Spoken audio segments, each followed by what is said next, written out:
Hello. So, మీకు ఇట్లాంటి సేమియా బయట దొరుకుతుంది. మనం నార్మల్‌గా చేసుకునే సేమియా కంటే ఈ సేమియా ఉంటుంది. ఇది 2 రకాలుగా ఉంటుంది. వైట్ ఇంకా బ్రౌన్. బ్రౌన్ ఏమో వేయించింది ఆల్రెడీ. వైట్ ఏమో వేయించింది. సో, ఇప్పుడు నేను ఒక బాణీ పెట్టుకొని స్టవ్ ఆన్ చేసుకొని నెయ్యేసుకొని ఇప్పుడు ఆ వైట్ సేమియాని నేను దాంట్లో వేసుకొని వేయించాననమాట. గోల్డెన్ బ్రౌన్ వచ్చిన తర్వాత స్టవ్ ఆఫ్ చేయండి. తర్వాత మళ్ళీ దాంట్లోనే బాదాము ఇంకా అది జీడిపప్పు ఏసుకొని వేయించుకోండి. కావాలంటే కిస్మిస్ కూడా యాడ్ చేసుకోవచ్చు మీరు.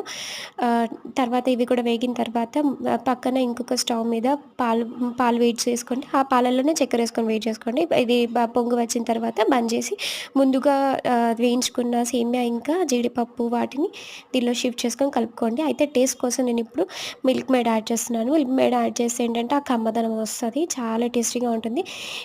ఇవంతా ఇది స్టవ్ ఆఫ్ చేసుకున్న తర్వాత మిల్క్ మేడ్ ఏసుకొని కలుపుకొని సర్వ్ చేసుకోండి. చాలా టేస్టీగా ఉంటుంది. మీరు ట్రై చేయండి. Don't forget to like, share and subscribe. Bye.